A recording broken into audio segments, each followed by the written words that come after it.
ವೇದಿಕೆಯಲ್ಲಿರುವಂಥ ಎಲ್ಲ ಗಣ್ಯರಿಗೆ ನನ್ನ ನಮಸ್ಕಾರ. ವೇದಿಕೆ ಮುಂಭಾಗದಲ್ಲಿರುವಂಥ ಎಲ್ಲ ಹಿರಿಯರಿಗೆ, ಸ್ನೇಹಿತರಿಗೆ ನಮಸ್ಕಾರ. ಹೆಣ್ಣುಮಕ್ಕಳು ಎಲ್ಲರೂ ಒಂದು ಸಲ ಎದ್ದು ನಿಲ್ಬೋದಾ?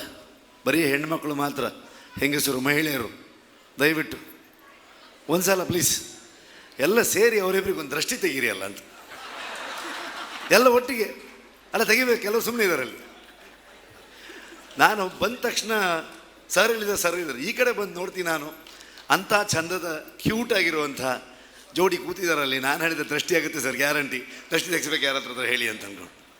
ಹಾಗಾಗಿ 75 ಬರೀ ನಂಬರ್ ಅಷ್ಟೇ. ಅಂಥ ಚಿರಯುವಕ ಅವರು 100 ಕಾಲ ಬಾಳಬೇಕು. ಯಾಕಂತಂದರೆ ನಮ್ಮಂಥ ಎಷ್ಟೋ ಜನ ಕಲಾವಿದರುಗಳಿಗೆ ಅವರು ಇನ್ಸ್ಪಿರೇಷನ್. ಅವರು ಚಿತ್ರರಂಗದಲ್ಲಿ 50 ವರ್ಷಗಳು ಸೇವೆ ಸಲ್ಲಿಸೋದು ಮಹಾನ್ ಸಾಧನೆ. ಸಾಧನೆಗೆ ಎಲ್ಲ ರೀತಿಯಾದಂಥ ಪುರಸ್ಕಾರಗಳು ಸಿಕ್ಕಿದೆಯಾ? ನನ್ನ ಪ್ರಕಾರ ಇಲ್ಲ. ಯಾಕಂತಂದರೆ ಕಳೆದ ಒಂದು 2-3 ವರ್ಷದಲ್ಲಿ ನಾವು ಎಲ್ಲ ಒಂದಷ್ಟು ಅಭಿಯಾನಗಳನ್ನು ಮಾಡಿದ್ವಿ. ಅದಕ್ಕೆ ನೀವುಗಳು ಧ್ವನಿಯಾಗಬೇಕು ಅನ್ನೋದು ನನ್ನ ಆಸೆ.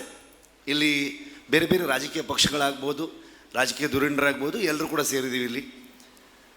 ಅನಂತನಾಗ್ ಅವರಿಗೆ ಒಂದು ದಾದಾ ಸಾಹೇಬ್ ಫಾಲ್ಕೆ, ಪದ್ಮವಿಭೂಷಣ ಇದೆಲ್ಲ ಬರಬೇಕಲ್ವಾ? ಬಂದಿಲ್ಲಲ್ಲ, ಭಾಳ ತಡ ಆಯಿತು. ಅವ್ರ ಸೇವೆಗೆ ಅವೆಲ್ಲವೂ ಕಡಿಮೆನೆ. ಆ ಪ್ರಶಸ್ತಿಗಳಿಗೆ ಗೌರವ ಸಿಗಬೇಕಂತಂದರೆ ಅನಂತ್ ಸರ್ ಅಂತಹ ಮಹಾನ್ ವ್ಯಕ್ತಿಗಳಿಗೆ ಸಂದಾಗ ಮಾತ್ರ ಆ ಪ್ರಶಸ್ತಿಗಳಿಗೆ ವ್ಯಾಲ್ಯೂ ಸಿಗುತ್ತೆ ಅಂತ ನಾನು ಅಂದ್ಕೊಳ್ತೀನಿ. ಅಂಥ ಸಾಧನೆ ಅವರು.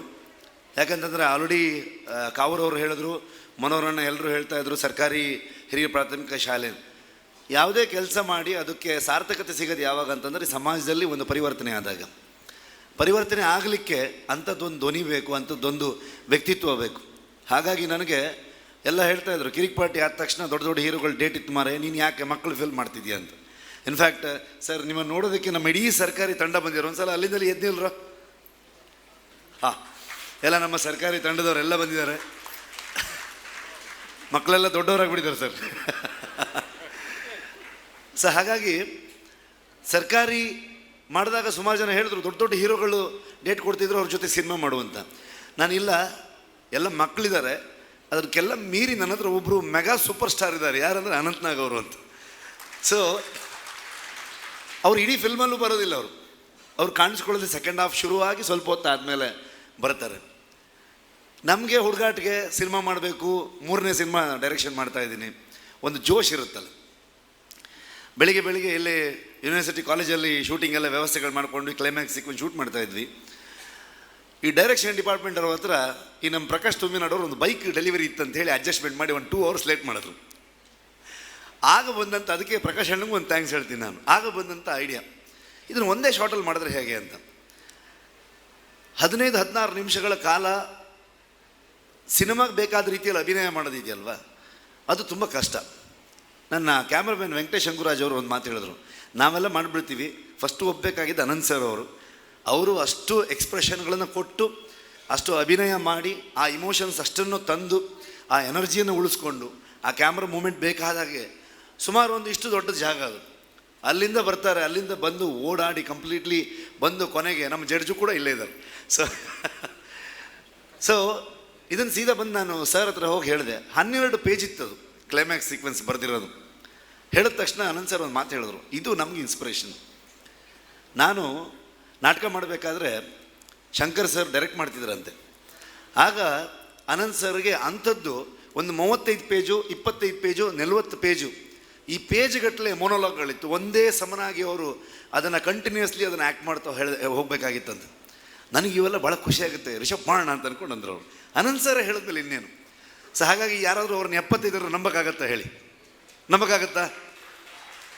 ಸೊ ಪ್ರಾಕ್ಟೀಸ್ ಶುರು ಮಾಡಿದ್ವಿ ನಾವು. ಹೇಗೆ ಮಾಡ್ತೀರಿ ಅಂದರು. ಸರ್ ಎಲ್ಲ ವ್ಯವಸ್ಥೆ ಇದೆ, ಇವತ್ತು ಶೂಟಿಂಗೇ ಮಾಡಲ್ಲ ಸರ್, ಕಾಸ್ಟ್ಯೂಮ್ ಏನು ಹಾಕೋಬೇಡಿ, ಸುಮ್ಮನೆ ಇರೋ ಕಾಸ್ಟ್ಯೂಮಲ್ಲಿ ಏನಿದೆ ಅದರಲ್ಲೇ ನಾವು ರಿಹರ್ಸಲ್ಸ್ಗಳನ್ನ ಮಾಡೋಣ ಅಂತ. ನಿಜವಾಗ್ಲಿ ವಾಪಸ್ ರಂಗಭೂಮಿಯಲ್ಲಿ ಹೇಗೆ ವರ್ಕ್ ಮಾಡ್ತಿದ್ವಿ ಆ ಸ್ಟೈಲಿಗೆ ಹೋದ್ವಿ, ಆ ಥರದಲ್ಲಿ ವರ್ಕ್ ಮಾಡಿದ್ವಿ. ಇವತ್ತು ಎಷ್ಟೋ ಜನ ಕಲಾವಿದರು ಕರೆಕ್ಟಾಗಿ ಡೈಲಾಗ್ ಹೇಳೋದಕ್ಕೆ ಬರಲ್ಲ. ಸೊ ಅಂಥ ಪರಿಸ್ಥಿತಿಯಲ್ಲಿದ್ದೀವಿ.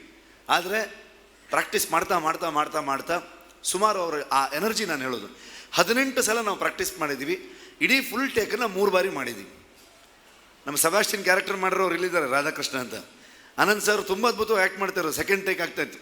ಮಧ್ಯದಲ್ಲಿ ಅಬ್ಜೆಕ್ಷನ್ ಓವರ್ಲೋಡ್ ಅಂತ ಹೇಳಬೇಕು, ಅವ್ರು ಮರ್ತೇ ಬಿಟ್ರು ಡೈಲಾಗ್, ಇವ್ರು ಡೈಲಾಗ್ ಕೇಳ್ತಾ ಕೇಳ್ತಾ. ಸೊ 3ನೇ ಟೇಕಲ್ಲಿ ಅವ್ರು ಆ್ಯಕ್ಟ್ ಮಾಡಿದ್ರು, ಅದ್ಭುತವಾಗಿತ್ತು. ನಾವು ಎಷ್ಟು ಮೈ ರೋಮಾಂಚನ ಆಯಿತು. ಅನಂತ್ ಸರ್ಗೆ ನಾರ್ಮಲಿ ಅವ್ರನ್ನ ಕರ್ಕೊಂಡು ನಾವು ಥಿಯೇಟ್ರಿಗೆ ಹೋಗೋದು ಅದನ್ನೆಲ್ಲ ಮಾಡಲ್ಲ. ಆದರೆ ನಾನು ಥಿಯೇಟ್ರ್ ರೆಸ್ಪಾನ್ಸ್ಗಳನ್ನು ಗಾಯತ್ರಿ ಮ್ಯಾಮ್ ಕಳಿಸಿದೆ. ನಾನು ಮ್ಯಾಮ್ ಇದು ಕೇಳಿ ನಿಮ್ಗೆ ಖುಷಿ ಆಗುತ್ತೆ ಎಂದು. ಮ್ಯಾಮ್ ಅದನ್ನು ಸರ್ಗೆ ಕೇಳಿಸಿದ್ರು, ತುಂಬ ಖುಷಿ ಆಯಿತು. ಆಗ ನಾನು ಪ್ರಮೋದು ಎಲ್ಲ ಸೇರಿಕೊಂಡು ಸರ್ನ ಫುಲ್ ಟೀಮ್ ಇದ್ವಿ, ಸರ್ಕಾರಿ ಟೀಮ್. ಸರ್ನ ಥಿಯೇಟ್ರಿಗೆ ಅವ್ರಿಗೊಂದು ಥಿಯೇಟ್ರ್ ಎಕ್ಸ್ಪೀರಿಯೆನ್ಸ್ ಆಗಬೇಕು ಅಂತ ಹೇಳಿ ಕರ್ಕೊಂಡು ಬಂದ್ವಿ. ಹೊರಗಡೆ 1,000-1,500 ಜನ ಇದ್ದಾರೆ, ಥಿಯೇಟ್ರ್ ಒಳಗಡೆ 1,100,000 ಜನ ಇದ್ದಾರೆ. ಜನ ನೋಡಿ ಸರ್ ತುಂಬ ಭಾವುಕರಾದರು. ಆವತ್ತು ಆ ಕ್ಲೈಮ್ಯಾಕ್ಸಿಗೆ ಪ್ರತಿ ಥಿಯೇಟ್ರಲ್ಲಿ ಬಿದ್ದಂಥ ಶಿಳ್ಳೆ ಚಪ್ಪಾಳೆ ಇದೆಯಲ್ವ, ಇವತ್ತು ಕಾಸರಗೋಡಲ್ಲಿ ಕನ್ನಡ ಶಾಲೆಗಳಲ್ಲಿ ಮಲಯಾಳಿ ಅಧ್ಯಾಪಕರುಗಳು ಬಂದಾಗ ಅಲ್ಲಿನ ಜನರು ಮಕ್ಕಳು ಧ್ವನಿ ಎತ್ತುವ ಮಟ್ಟಕ್ಕೆ ಅದು ಹೋಗಿದೆ ಅಂತಂದರೆ ಅವರ ಅಭಿನಯದ ತಾಕತ್ತೆಷ್ಟು ಅಂತ. ಅದಕ್ಕೆ ಹೇಳಿದ್ದು ನಾನು, ಯಾವುದೇ ಕೆಲಸ ಮಾಡಿದ್ರೂ ಅದು ಸಮಾಜದಲ್ಲಿ ಏನೋ ಒಂದು ಪರಿವರ್ತನೆ ಆಗೋ ಥರದಲ್ಲಿ ನಾವು ಮಾಡಬೇಕದನ್ನು, ಅಷ್ಟು ತೀಕ್ಷ್ಣವಾಗಿರಬೇಕು ಅಂತ. ಅದಕ್ಕೆ ಅನಂತ್ ಸರ್ ಅಂತ ಅದ್ಭುತ ಕಲಾವಿದರುಗಳು ಮಾಡಿದ್ರೆ ಮಾತ್ರ ಅದಕ್ಕೆ ವ್ಯಾಲ್ಯೂ ಸಿಗುತ್ತೆ ಅಂತ ನಾನು ಹೇಳೋದಕ್ಕೆ ಇಷ್ಟಪಡ್ತೀನಿ. ನನ್ನ ಅದೃಷ್ಟ ಅನಂತ್ ಸರ್ ಜೊತೆಗೆ ನಾನು ವರ್ಕ್ ಮಾಡುವಂಥ ಒಂದು ಅವಕಾಶ ಸಿಕ್ತು. ಅದೇ ಸಿನಿಮಾಗೆ ರಾಷ್ಟ್ರ ಪ್ರಶಸ್ತಿ ಸಿಕ್ತು, ಅದ್ಭುತವಾದಂಥ ಸಕ್ಸಸ್ ಕೂಡ ಆಯ್ತು ಅದು. ಇವತ್ತು ಇಡೀ ತಂಡ ಎಲ್ಲರೂ ಬ್ಯುಸಿಯಾಗಿದ್ದಾರೆ. ಆ ಚಿತ್ರದಲ್ಲಿ ಕೆಲಸ ಮಾಡೋದು ಸಣ್ಣ ಸಣ್ಣ ಕಲಾವಿದರಿಂದ ಹಿಡಿದು ಪ್ರತಿಯೊಬ್ಬರಿಗೂ ಅವಕಾಶಗಳು ಸಿಗ್ತಾ ಇದೆ. ಹಾಗಾಗಿ ನಾವೆಲ್ಲರೂ ಚಿರಋಣಿಯಾಗಿದ್ದೀವಿ. 100 ಕಾಲ ನೀವು ಹೀಗೆ ಸುಖವಾಗಿ ಸಂತೋಷವಾಗಿ ಬಾಳ್ಬೇಕು ಸರ್, ಇಷ್ಟೇ ಚಾರ್ಮಿಂಗ್ ಆಗಿ. ಸರ್ಕಾರಿ ಇನ್ನೊಂದು ಎಕ್ಸ್ಪೀರಿಯನ್ಸ್, ನಾನು ಥಿಯೇಟ್ರ್ ವಿಸಿಟ್ಗೆ ಹೋಗಿದ್ದೆ. ಹುಬ್ಳಿ ಕಡೆ ಹೋದರೆ 30-40 ವರ್ಷ ಥಿಯೇಟ್ರಿಗೆ ಬರಲಿಲ್ಲ ಅವರೆಲ್ಲ. ಅಂಥವರೆಲ್ಲ ಥಿಯೇಟ್ರಿಗೆ ಬಂದರು. ಭಾಳ ವಯಸ್ಸಾಗಿರೋರು ಅಜ್ಜಿರೆಲ್ಲ ಬಂದಿದ್ದಾರೆ, ಭಾಳ ಟ್ರೆಡಿಷ್ನಲ್ ಆಗಿದ್ದರು. ಅವ್ರು ಬಂದು ನನ್ನ ಹತ್ರ ಹೇಳಿದವರು, ಅವ್ರು ಅನಂತ್ ಸರ್ ಬರ್ತಾರೆ ಅಂತ ಬಂದಿರೋದವರು. ಎಲ್ಲ ಹಳೆ ಕ್ರಶ್ಗಳು, ಅನಂತ್ ಸರ್ ಹಳೆ ಕ್ರಶ್ಗಳು ಎಲ್ಲರೂ. ಅದೇ ಮ್ಯಾಮ್ ಪರಿಸ್ಥಿತಿ ನೋಡಿದಾಗ ಭಾಳ ಇದನ್ಸುತ್ತೆ, ಎಂಥ ಬ್ರೇವ್ ಲೇಡಿ ಅಂದರೆ, ಇಂಥ ಚಂದದ ಗಂಡನ ಮದುವೆಯಾಗಿ ಅವ್ರು ಇಷ್ಟು ವರ್ಷ ಅವರು ಹೆಂಗೆ ಹ್ಯಾಂಡಲ್ ಮಾಡಿದ್ರು ಅಂತ.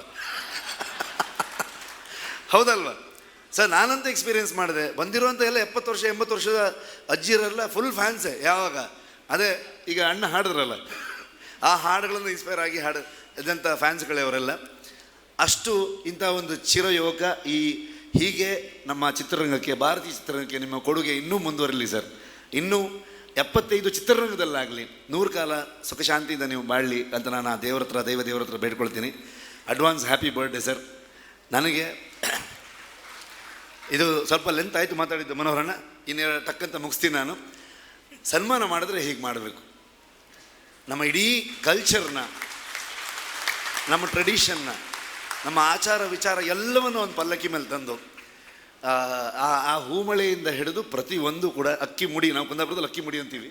ಸೊ ಪ್ರತಿಯೊಂದು ನಮ್ಮ ಬದುಕನ್ನು ತೋರಿಸ್ತಾ ಇದೆ. ಇದು ನಿಜವಾಗ್ಲೂ ಒಂದು ಅದ್ಭುತವಾದಂಥ ಸನ್ಮಾನ ಅಂತ ನಾನು ನೋಡಿರೋದ್ರಲ್ಲಿ ಫಸ್ಟ್ ಟೈಮ್ ಇಷ್ಟು ಅದ್ಭುತವಾದಂಥ ಒಂದು ಸನ್ಮಾನ. ಅಂಥ ಘನತೆವೆತ್ತ ದಂಪತಿಗಳಿಗೆ ಇಷ್ಟು ಘನವಾಗಿ ಸನ್ಮಾನ ಮಾಡಿದ್ದು ಐ ಥಿಂಕ್ ತುಂಬ ಪರ್ಫೆಕ್ಟ್ ಆಯ್ತಿದ್ದು ಅಂತ ಅಂದ್ಕೊಂಡು ನಾನು ಹೇಳೋಕ್ಕೆ ಇಷ್ಟಪಡ್ತೀನಿ. ನನ್ನನ್ನು ಕರೆದು ಶಣೈ ಸರ್, ಜೋಗಿ ಸರ್, ನಾನು ಇಲ್ಲಿ ಕರೆದು ಇಲ್ಲೊಂದು ಕಾರ್ಯಕ್ರಮ ಇದೆ ಅಂತ ಹೇಳಿದಾಗ ನಾನು ಬರ್ತೀನಿ ಅಂತ ಒಪ್ಕೊಂಡೆ. ನಾನು ಕೂಡ ಒಂದು ಸಣ್ಣ ಭಾಗಿಯಾಗೋದಕ್ಕೆ ಅವಕಾಶ ಕೊಟ್ಟಿದ್ದೆ. ನಿಮ್ಮೆಲ್ಲರಿಗೂ ನಾನು ಧನ್ಯವಾದ ಹೇಳೋದಕ್ಕೆ ಇಷ್ಟಪಡ್ತೀನಿ. Thank you so much. Once again advance happy birthday sir.